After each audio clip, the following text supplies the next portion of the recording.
میں ویسے سوچ رہا تھا کہ ایک ہمارا سٹنگ گورنر موجود ہے، ایک سابق گورنر موجود ہے، اوت دینے تو ان کا کام ہوتا ہے، تو چودھری صاحب نے، زاہد بھٹو صاحب نے مجھے دعوت دی تو آ گیا۔ اب پتہ چلا کہ اس کے پیچھے شاید کوئی چھوٹی سی سازش تھا۔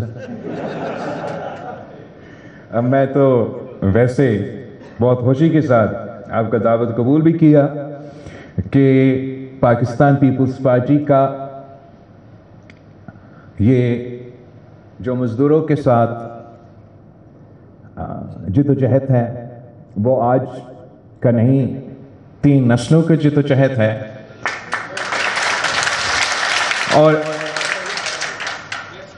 میں بہت خوش ہوں نہ صرف آپ کی کامیابی پہ، آپ کی کامیابی پہ، آپ کے پورا تنظیم کی کامیابی پہ، پیپلز یونٹی والوں کے کامیابی پہ، اسٹیل ملز کے بٹ ہم نے مل کے، پاکستان پیپلز پارٹی نے، اس ملک کے محنت کشوں نے، اس ملک کے مزدوروں نے مل کے سرزمین بے آئین کو آئین دلوایا، اسلامی جمہوری وفاقی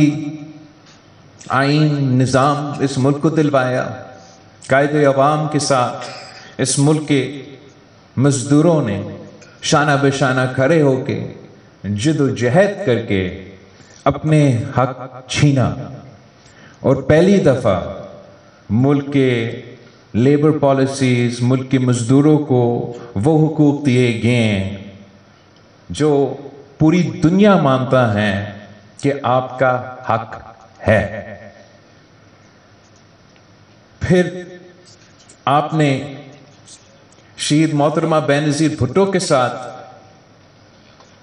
مل کے جدوجہد کی، اور وہ اگر ایک نہتی لڑکی کھڑی تھی امروں کے مقابلے میں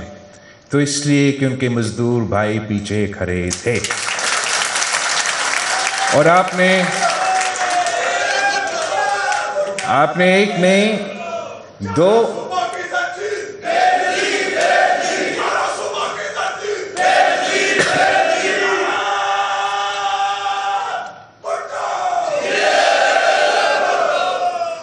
اور آپ نے اس دور میں نہ صرف ملک کی آزادی کے لیے، جمہوریت کے لیے، انسانی حقوق کے لیے، وفاق کے لیے جدوجہد کی، مگر مزدوروں کے لیے، مزدوروں کے حقوق کے لیے بھی جدوجہد کی، اور بے شک سخت کے سخت آمرانہ دور ہو، چاہے وہ عامر جنرل مشرف کا دور یا جنرل ضیاء کا دور، جو مزدوروں کے خلاف سازشیں تھے، تب بھی پاکستان پیپلز پارٹی نے اور آپ نے مل کے ان سازشوں کو ناکام کروائے۔ پاکستان پیپلز پارٹی ہمیشہ جہاں بھی ہمیں موقع ملا ہے، آپ نے ہی موقع دیا ہے، چاہے وہ وفاق کی سطح پہ ہو یا صوبائی سطح پہ ہو، ہم نے ہمیشہ جو لیبر کا ایجنڈا ہے اس کو آگے لے کے چلا۔ اگر قائد عوام شہید ذوالفقار علی بھٹو نے اس ملک کو سب سے پہلے لیبر پالیسی دی، تو جب ڈیولوشن ہوا تو صوبہ سندھ وہ سب سے پہلا صوبہ تھا جس نے ٹرائی پارٹائٹ لیبر پالیسی دی۔ اگر قائد عوام نے اس ملک میں پینشنز کا نظام، منیمم ویج کا، آپ کے جو رائٹس ہیں وہ انٹروڈیوس کروایا، تو صوبہ سندھ میں جب پیپلز پارٹی کو موقع ملا تو وہاں بھی ہم نے نہ صرف ان چیزوں کو تحفظ کیا مگر ان میں اضافہ بھی کیا، اور وفاق میں بھی جیسے چودھری صاحب کہہ رہا تھا کہ جب بھی ہمیں موقع ملا، جیسے بھی ہمیں موقع ملا، ہم نے سمجھا، ہم نے یہ کوشش کی اور ہم کامیاب بھی ہوئے کہ ہم نہ صرف تنخواہوں میں مگر پینشنز میں اضافہ کریں۔ اس لیے ہم سمجھتے ہیں کہ اگر مزدوروں کو اپنا محنت کا صلہ ملے تو پھر ہمارا معیشت کا نظام چل سکتا ہے، اور نہ صرف اس ملک کے مزدور مگر ہمارا ملک کی پوری معیشت ترقی کر سکتا ہے۔ آپ حیران ہوں گے، میں تو جب وزیر خارجہ بنا تھا تو تب پتہ چلا کہ جو ہمارا فارن آفس ہے، وہاں فارن آفس میں میں 2023 میں ابھی بنا وزیر خارجہ تھا، تو اس سے پہلے الاؤنسز میں، تنخواہوں میں، اس سے پہلے جو اضافہ ہوا وہ پیپلز پارٹی کی پچھلی جو حکومت تھا 2011 کا، اور اسی تنخواہ پہ، اسی الاؤنس پہ لوگ 2023 میں نہ صرف کام کر رہے تھے مگر پاکستان کے باہر فارن کرنسی کی دنیا میں رہ کے کام کر رہے تھے۔ تو وہ جو ہمیں 18 مہینے کے یا جتنا دیر تھا اتنا موقع ملا، تو اس ٹائم میں بھی میں نے نہ صرف فارن منسٹری کا تو 2011 کے بعد اس دور میں ہم نے ان کے الاؤنسز میں اور ان کے اس میں اضافہ کیا، مگر اس کے نتیجے میں دوسروں کو بھی حکومت وقت کو فیسیلیٹیٹ کرنا پڑا، اور یہ بالکل فیسیلیٹیشن ہوتا ہی نہیں ہے کہ 10 سال میں جتنا مہنگائی ہوتا ہے کم از کم اتنا تو اضافہ تنخواہ میں اور باقی چیزوں میں ہونا چاہیے۔ میں ایک بار پھر آپ سب کو، خاص طور پہ آپ کے نمائندے کو منتخب ہونے پہ نہ صرف مبارکباد دینا چاہوں گا مگر آپ کی جو یہ کامیابی ہے، یہ ملک بھر کی چاروں صوبوں کی کامیابی ہے، اور ایک واضح پیغام ہے کہ آپ کے جو رائے ہیں، آپ کی جو مطالبات ہیں، آپ کے جو نقطہ نظر ہیں، یہ اس ادارے کے اکثریت آپ کے ساتھ ہے، اور دنیا میں ایسے کوئی نظام ہی نہیں ہے، ایسے کوئی نظام نہیں ہے، چاہے وہ جمہوری نظام ہو، آمرانہ نظام ہو، وہ جیسے بھی جو بھی نام دے ان کا نظام کا، کوئی ایسا نظام نہیں ہے جہاں حکومت عوام کی مرضی کے بغیر چل سکے۔ آپ الیکشنز کریں نہ کریں، آپ کا وزیر اعظم ہو، آپ کا صدر ہو، آپ کا بادشاہ ہو، آپ کا امیر المومنین ہو، وہ نظام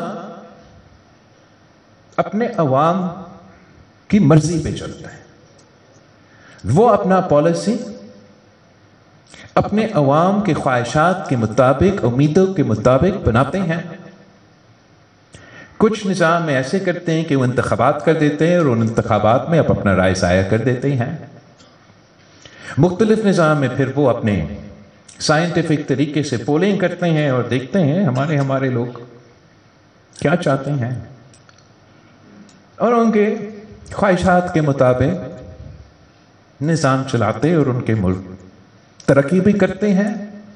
اور پھر وہ جو حکمرانی کا نظام ہے وہ بھی چلتا رہتا ہے۔ اور جب وہ جو بھی آپ کا نظام ہو، جمہوری ہو، غیر جمہوری ہو، جو بھی ہو، جب وہ حکمران اپنی حکومت اپنی مرضی چلنے شروع کر دیتے ہیں اور عوام کے خواہشات، عوام کی مرضی، عوام کی امیدوں سے دور ہوتے جاتے ہیں تو وہ پورا کا پورا نظام گر جاتے ہیں، اور یہ تاریخ گواہ ہے۔ یہ تاریخ گواہ ہے کہ آپ جتنا بھی کامیاب نہ صرف اپنے ملک میں، ہماری تاریخ میں تو بڑے بڑے ایمپائرز بھی رہے ہیں جو آدھی دنیا پہ راج کرتے آ رہے ہیں، پھر جیسے ان کے حکومت، ان کے نظام عوام کی مرضی کے بجائے، اپنے لوگوں کی مرضی کے بجائے، اپنے سٹیک ہولڈرز کی مرضی کے بجائے اپنی مرضی میں چلتا ہے تو نقصان ہو جاتا ہے۔ آج بھی میں سمجھتا ہوں کہ پاکستان کے موجودہ حالات میں کبھی کبھار حکومت بلا وجہ اپنے لیے زیادہ مسائل بنا دیتے ہیں۔ وہ جب یک طرفہ پالیسی بنتا ہے، کنسنسس اور ان پٹ کے بغیر فیصلے کیے جاتے ہیں تو ان فیصلوں پہ عمل درآمد کرنا مشکل ہو جاتے ہیں۔ جب آپ فیصلے مل کے لیتے ہیں، کنسنسس سے لیتے ہیں، عوام کے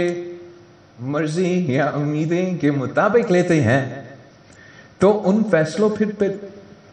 عمل درآمد کرنا زیادہ آسان ہوتا، اور فیصلے زیادہ کامیاب ہو جاتے ہیں۔ مگر ہمیشہ آپ ہمارا اپنا تاریخ دیکھیں، آپ 18ویں ترمیم کا اگزامپل اٹھا کے دیکھ لیں۔ بہت سے قانون سازی، بہت سے آئین سازی کی کوششیں ہوئے ہیں اس ملک میں۔ آپ کا جو بھی رائے ہو 18ویں ترمیم کے بارے میں، وہ اتفاق رائے سے بنا، کنسنسس سے بنا، اور جو بھی آپ چاہے کوئی اس کو آج چھیڑ نہیں سکتا ہے۔ قائد عوام شہید ذوالفقار علی بھٹو نے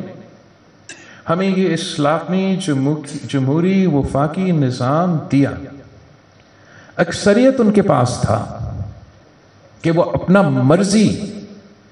کا آئین دیتا، اپنا مرضی کا پالیسی دیتا۔ اگر وہ ایسے کرتا تو نہ وہ شہید قائد عوام ذوالفقار علی بھٹو ہوتا، اور نہ یہ جو اتفاق رائے آج تک چلتا آ رہا ہے وہ قائم ہوتا۔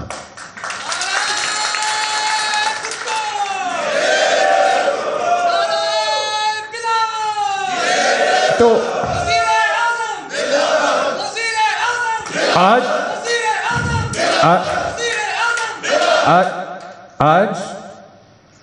تو نہ ان کے پاس اتنا اکثریت ہے پارلیمان میں، معاشرے میں، جان، اور کبھی کے بعد وقتاً فوقتاً حکومت ایسے پالیسی بناتے ہیں جیسے ان کے پاس 2/3 اکثریت ہے۔ تو ہمارا تجویز ہے کہ چاہے وہ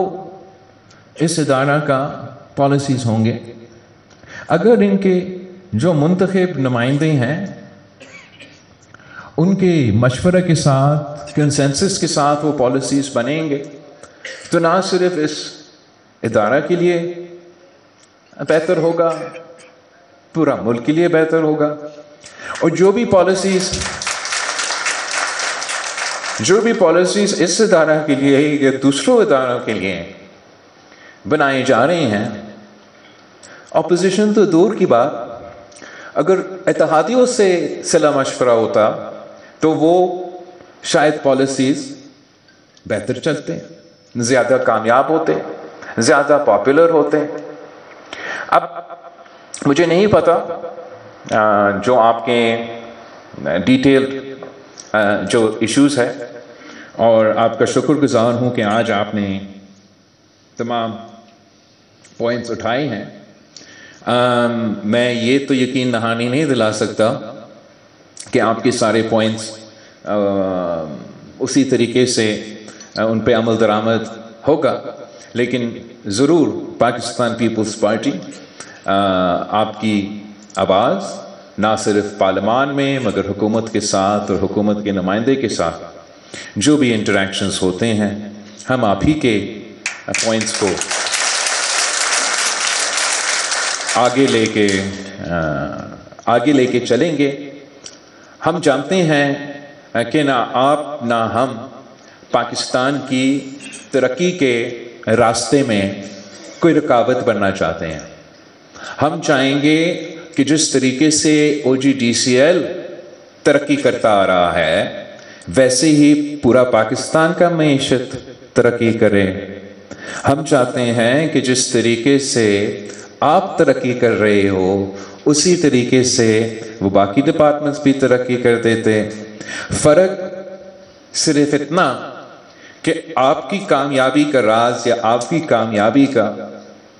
میں سمجھتا ہوں کہ آپ کی کامیابی کے پیچھے آپ کی خون پسینے کی محنت ہے.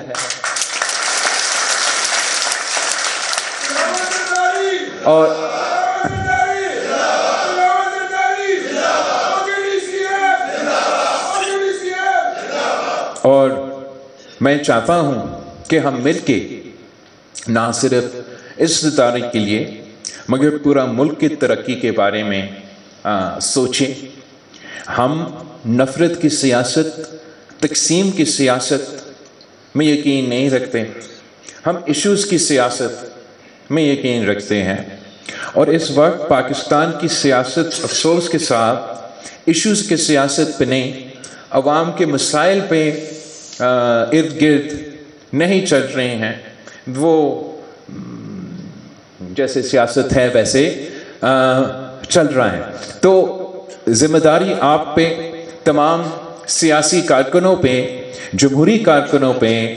کہ آپ ایشوز کے مطابق اپنے ایشوز اٹھائیں، عوام کے ایشوز اٹھائیں. ہمیں مجبور کریں، میڈیا کو مجبور کریں کہ کسی قیدی کو رہا کر رہے ہیں، کسی قیدی کو پکڑ رہے ہیں، اس کے بجائے حکومت کی اور اپوزیشن کی، سیاستدانوں کی سب کا توجہ عوام کے مسائل کی طرف ہو. اور امید ہے کہ ہم مل کے نہ صرف آپ کی ترقی کا مگر پورے ملک کی ترقی کا بندوبست کر سکتے ہیں. آپ سب کو بہت بہت مبارک ہو اور آپ سب کا بہت شکریہ. Thank you.